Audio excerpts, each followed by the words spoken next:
Hi folks, just want to jump in here for just a moment. I'll post this on the weekend.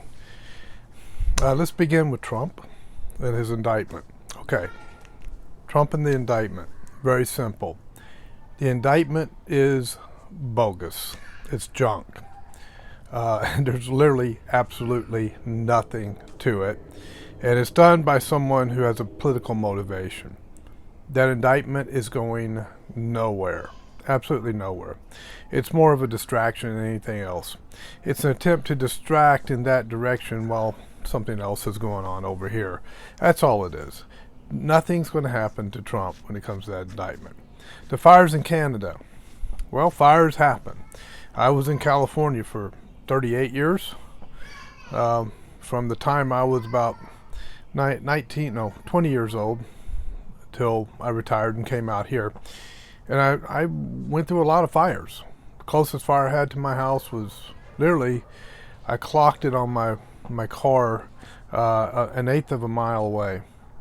The big cedar fire that went through, I think it was in 2007 or something like that, that took out a ton of area, came within a mile of my house.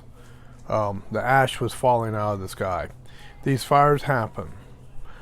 It's a normal part of nature, and it clears out forest. That's what the fires do. And when the ash falls, it creates a fertilization of the ground that helps more plants grow even more. But it's not dead wood; it's trees, like in the back of my house. So that's the fires. So the fires will burn for a while; they'll be over, and then we'll move on to the next crisis.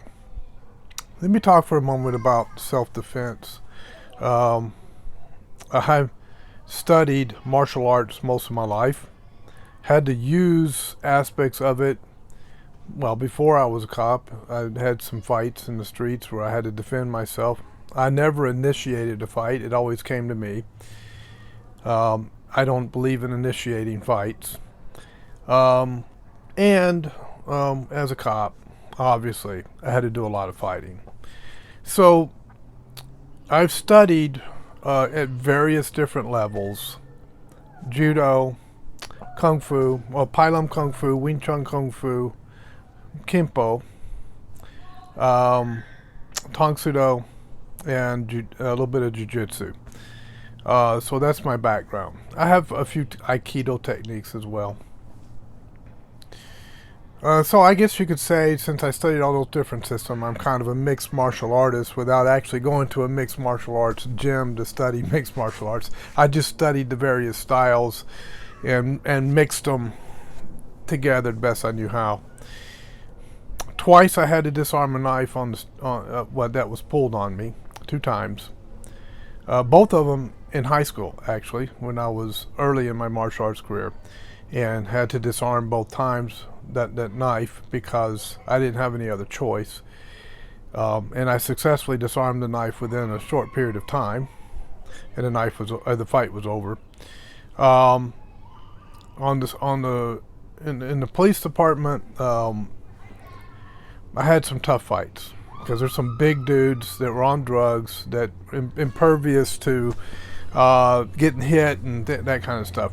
But let me talk for a moment about the biggest mistakes I've seen when I've watched compilations of street fights on YouTube. The biggest mistakes I have seen in fighting. And I've learned that most people don't know how to fight. Even those who claim to have studied martial arts, many of them still don't understand how to fight in a street confrontation. The number one thing I see is telegraphing. They telegraph their moves. Instead of punching straight in from here, they'll drop this hand, open up this side, maybe protect the ribs, but their head's opened up. They rear back and they come in. As soon as they drop to rear back, they'll get clocked. With a good fighter, he'll clock them. Boom! Because he'll come straight from here and clock them. Or they're up like this. You ever seen them with their hands up like this? Ribs are wide open. Ribs are wide open. I just let him shoot his front punch and drop in and crack the ribs or roundhouse kick into the ribs, something like that. Third is all this dancing around that they do, this boxing style dancing. Yeah, you want to work distances, but once the first movement is thrown, the important thing is to apply pressure, forward pressure. Once he's close enough to get a punch in, I'm not going to back up and start doing this. I'm going to move in. Now, I'm either going to move into a grappling movement, or I'm going to move in to drive him back. Okay, as he drives back, I'm still moving toward him. The one that has the forward momentum is the one who's going to be able to control the fight. So it's called sticking. In Wing Chun, it's called sticking, where you stick and then you move and then you keep sticking. Now, this is the problem with a lot of Wing Chun fighters, is they don't stick and they don't apply the forward pressure. They try to fight like a boxer. Now, boxers are very good at what they do in dropping in and out, ducking down, coming around. So you have to watch that. So you come in straight, he's going to duck under and crack you coming around. So that's something to watch. But what I've seen in the videos is that most of these guys that pick fights don't know how to fight. Most of the guys that try to take you on really don't know what they're doing. So in that case, if you have some skill and you're smart and you think about what you're doing, you can apply that pressure, get a good punch, get a good kick in, do a throw, drop him down, and then take off. The whole point is to escape the situation. Now, I've heard so many commentators on YouTube say, well, you drop him and then you get him into a choke, or you get him into that. No. I don't want to be on the ground with this guy on the street. You're wrestling across broken glass, concrete, areas where you drop off of you have a concrete here and then a road here, and you catch the edge of that concrete that you're wrestling around. Trust me, I've had fights on the street where I'm on the street wrestling with a suspect trying to get him in handcuffs. It is not fun, okay?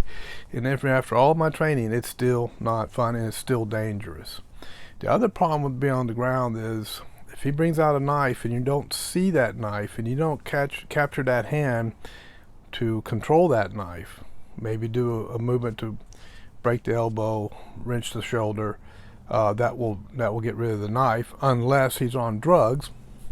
If he's on drugs, he's not going to care. He's not going to feel the pain. If he's on PCP, something like that, meth will hype him up to where he'll keep going. And that knife is going to, you're going to get stabbed in the ribs. You're going to get sliced. I don't want to be in close proximity to a knife if I can help it. So you want to be careful with that. And if I'm hitting the ground, my goal is to get up on my feet as fast as possible.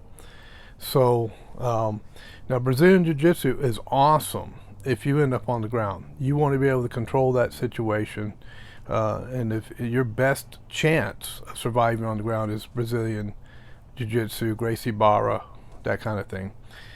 But fights might end up on the ground, but they start on the feet.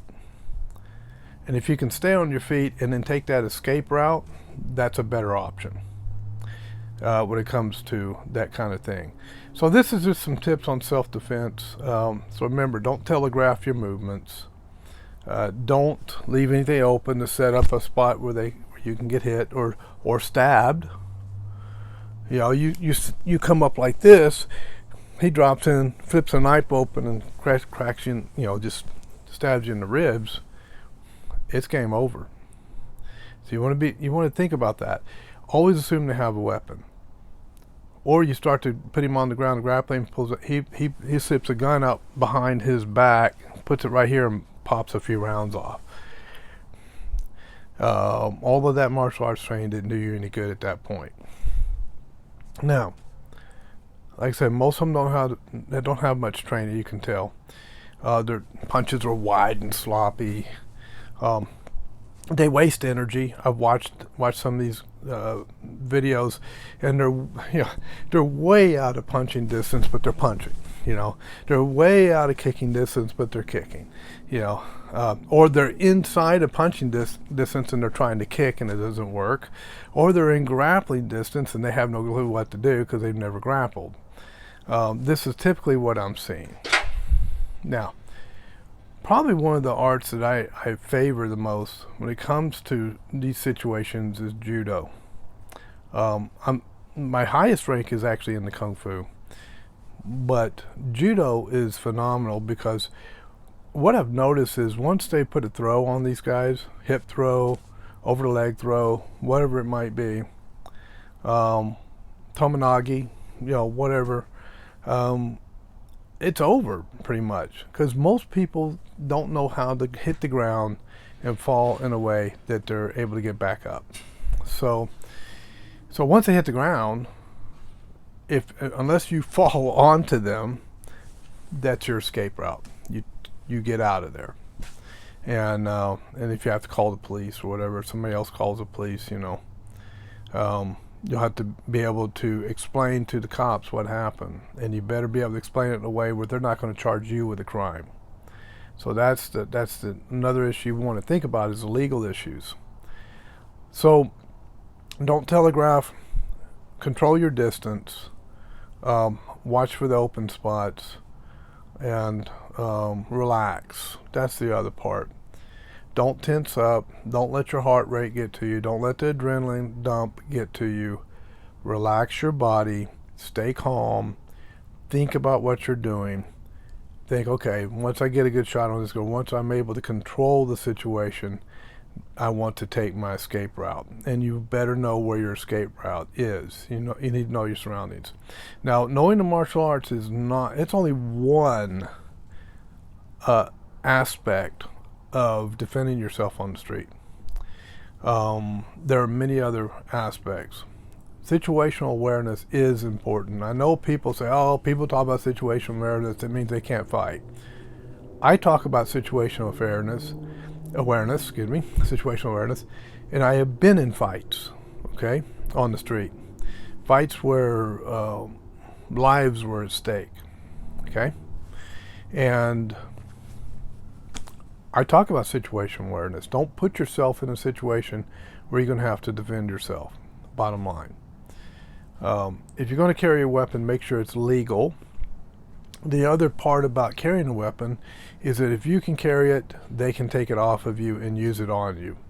How many times have we heard of police officers struggling to keep a hold of their firearm that's in their holster, and the guy's ripping on the holster on the firearm, trying to get the weapon out of the officer's holster so he can use the officer's own weapon against him. And officers have been killed when the suspects have gotten their weapon out of their holster and shot the officer with it. So if they can do that to a police officer who's trained to keep that weapon in the holster, they can do it to you. Okay? Don't underestimate knives. Like I said, I disarmed a knife twice, only because I had no other choice but to do so. And let me tell you, it's not a situation you want to find yourself in. I don't care if you're the greatest kung fu or martial arts or MMA master or the greatest champion in the world. You don't want to face a knife on the street. You really, really don't. That's why I respect the Kali and the Eskrima guys and the Filipino martial arts guys who know they're good with the knife fighting and all that. Now you look at what the prison guys are doing with a knife. What they do is very, very simple, because they tuck the knife back here and put their hand up here, and the only thing they do is one thing: strike, coming in, coming out, coming in, coming out. That's all they do. They don't do any of this fancy stuff. It's not boom, boom, 1, 2, 3, 4, 5, 6, 7, 8, all that. It's one thing. And sometimes simplicity is very effective, and they've been very effective. These prison guys have been with the shanks, using it in that way. So it's something to be aware of. How does the opponent what's their way of fighting? What do they do? And how deadly are they? You never know how deadly the person you're going to face is going to be. So it's best not to be in a street situation if you can avoid it. Most of the time when it happens, it's because the bar's closed and the drunk comes out and he's ready to fight somebody. A lot of it's that. Some of it's just silliness. People being egos just flying through the roof, big huge ego. Then a guy gets owned by somebody who's very calm. They know what they're doing. They've been trained. They're calm. The ego comes in and gets clocked, and down he goes, right? So, I mean, that's typically what I see. Now, one other thing to be aware of. There are a lot of fake martial arts instructors and masters out there. Like I said, I was a Kung Fu artist, but I learned from somebody who actually really understood Kung Fu, the real stuff, okay? Not this fake garbage we see on YouTube all the time. Oh my goodness, it's horrible. I've been watching. I said, you know what? I've seen a lot of judo compilations where it's been real effective on the street. I'm gonna look up Kung Fu street fights and see how it comes out.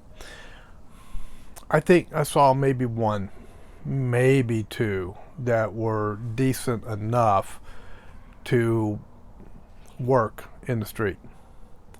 Most of it was horrible. And I'm not picking on Kung Fu because I'm a big fan of Kung Fu. I am. But I like the real stuff. And the problem is there's a lot of people that claim to know Kung Fu that don't know Kung Fu. And they go out and start teaching other people who don't understand it either.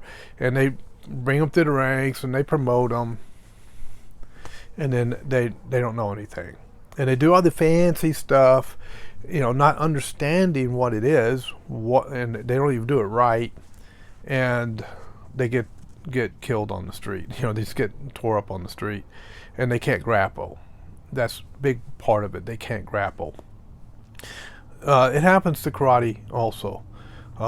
If you get somebody who's actually very good at karate, and they really know what they're doing, you don't want to face them on the street unless you're a really good grappler, okay?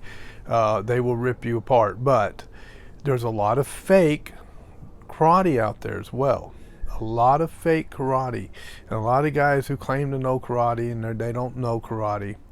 And there's even been jiu-jitsu guys that have been exposed. The Gracie Barra guys or, the different lineages of the jiu-jitsu, both Japanese and Brazilian, have gone into dojos before and just totally dominated and shamed these fake jiu-jitsu guys.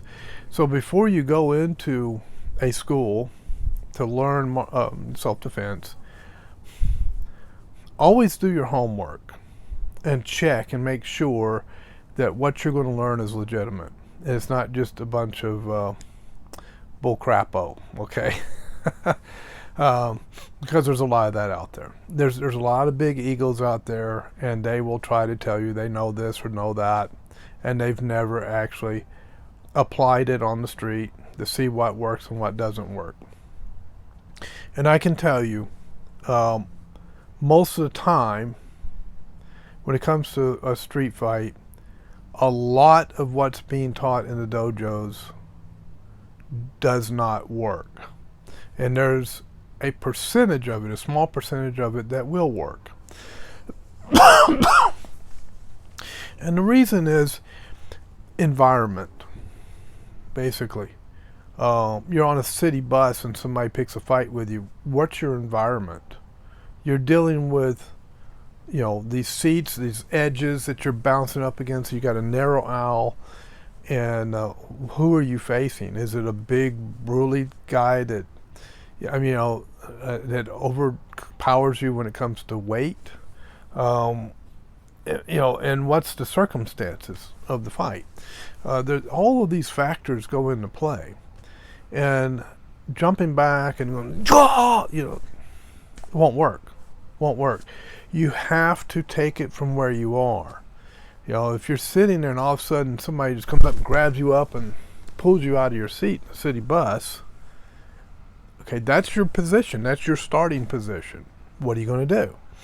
You know, you're not going to be able to jump into your stance. You're not going to be able to do your fancy, you know, praying mantis movements and, you know, Wing Chun, you know.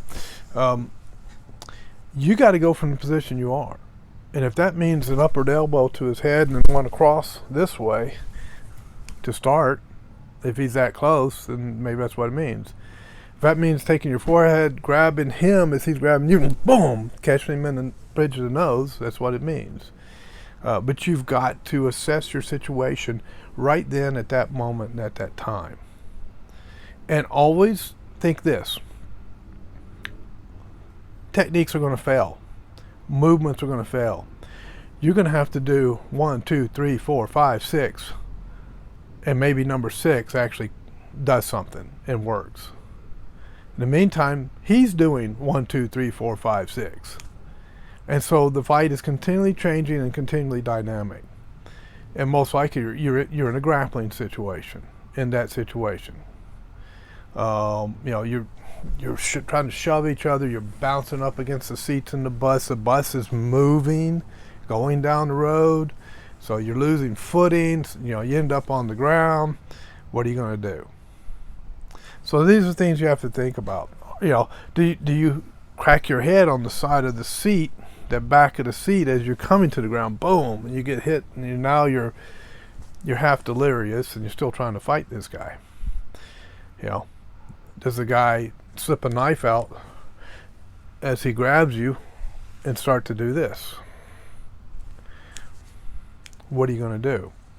That's the kind of stuff you have to think about. That's the reality of the street situation. So I'm always scanning, I'm always watching, I'm always looking at people. People get uncomfortable sometimes because I'm looking at them. I'm not sizing them up. Well, maybe I am, but I'm assessing the threat.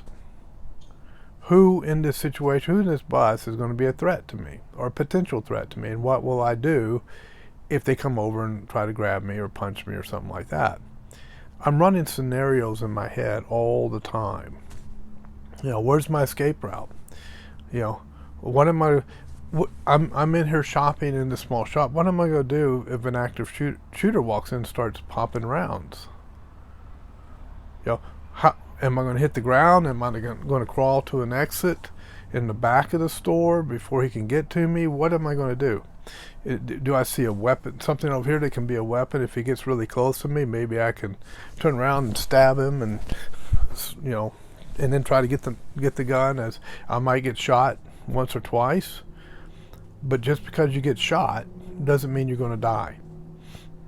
The ability of doctors to do trauma today is phenomenal. Triage is amazing today. You know, I don't trust doctors when it comes to medications and things like that. But when it comes to gunshot wounds, stab wounds, things of that nature, I want to go to a medical doctor in an emergency room that knows trauma, or he knows triage. He knows how to handle those situations. You can get shot a couple times and still live. You know why people die when they get shot a lot of the time? They either bleed out, or there's too much internal organ damage, or they die from fear, mental. A big percentage of it is they've told themselves they're going to die. So they're going to die. Don't tell yourself you're going to die. Tell yourself you're going to survive. They're going to get the ambulance there. They're going to get you to the hospital, and they're going to fix you. Okay, that's what's got to be in your mind.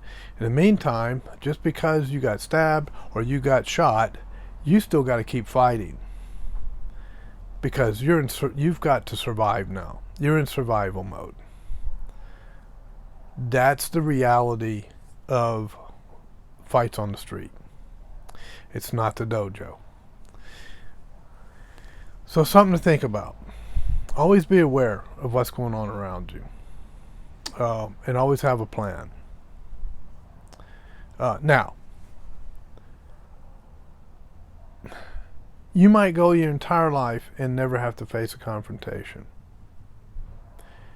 but you might get that one day when you just happen to be in the wrong place at the wrong time, and you're going to have to act. So you have to ask yourself, if that happens, what am I going to do? Thanks for watching. Stay prepared and stay safe.